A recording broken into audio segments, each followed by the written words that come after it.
Maraming salamat po. Communism and socialism are spreading widely in the province of Pampanga. In the year 1952, Bishop Cesar Maria Guerrero founded the Cruzada de la Caridad y Buena Voluntad to eradicate communism and socialism around the province. Through the Cruzada, the rich people learned to help and give assistance to the less fortunate Cabalens as they give lamak or relief goods.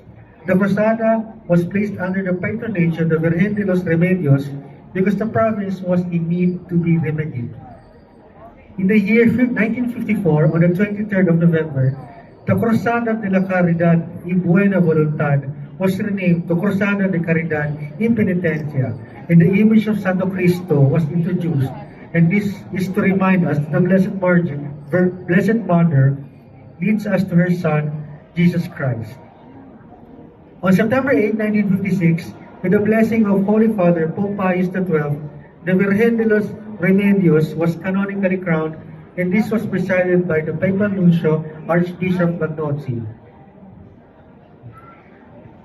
The canonically crowned image of Virgen de los Remedios is enshrined in a repository chapel in the Arzobispado de Pampanga, and her image is brought out once for the celebration of her coronation anniversary. The image of the Virgen de los Remedios, Induning Kapaldanan, Tunaning Kapampangan, is under the custody of the Cofradia ng Indong Virgen de los Remedios for the Archdiocese of San Fernando, headed by Archbishop of Pampanga, Most Reverend Florentino G. Lavarias.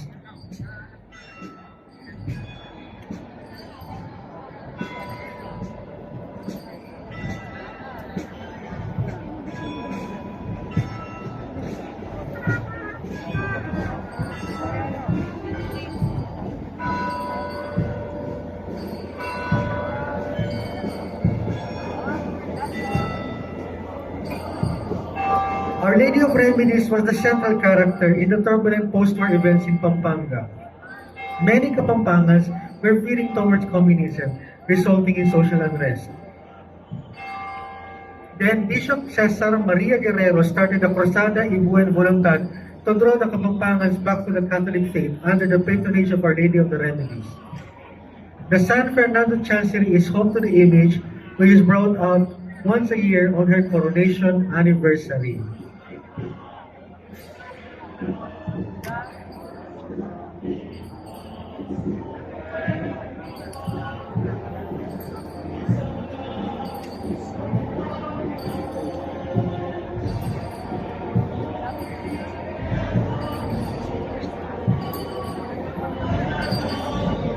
Maraming salamat sa mga deboto at mga parishioners mula Guagua, Pampanga.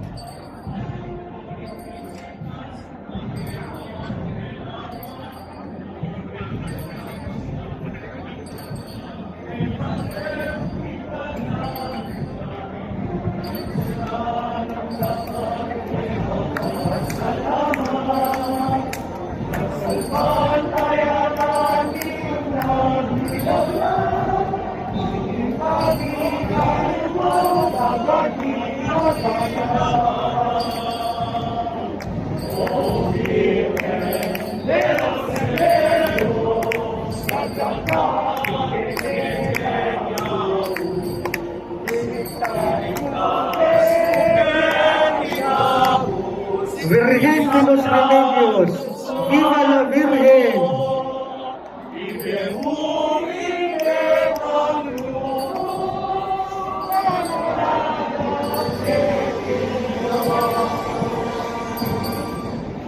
The feast day of the title is celebrated every September 8th. The image was canonically crowned on September 8, 1956 under the pontificate of His Holiness Pope Pius XII. The image before us is the official pilgrim image. We'd like to acknowledge and thank the caretaker of the image, the Cofradia ng Indong Virgen de los Remedios, as well as Mr. George Cebu.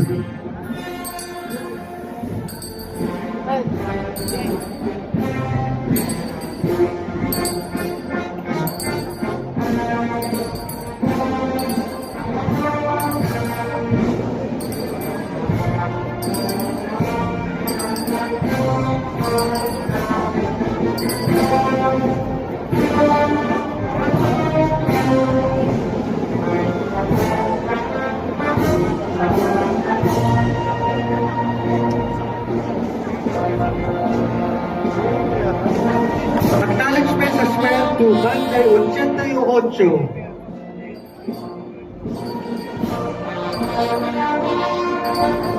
Banda 88 of Santa Maria, Bulacan.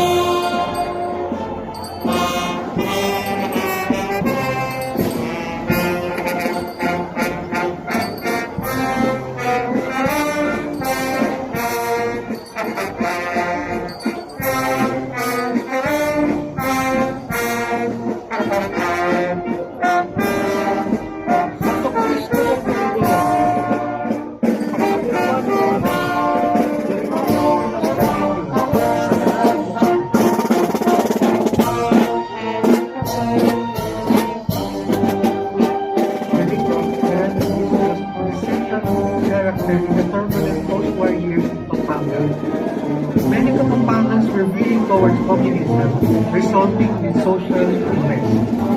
And Bishop Cesar Maria Guerrero started a cruzada in Buen Voluntad to grow the Kapampangans back to the Catholic faith under the patronage of Our Lady of Heaven.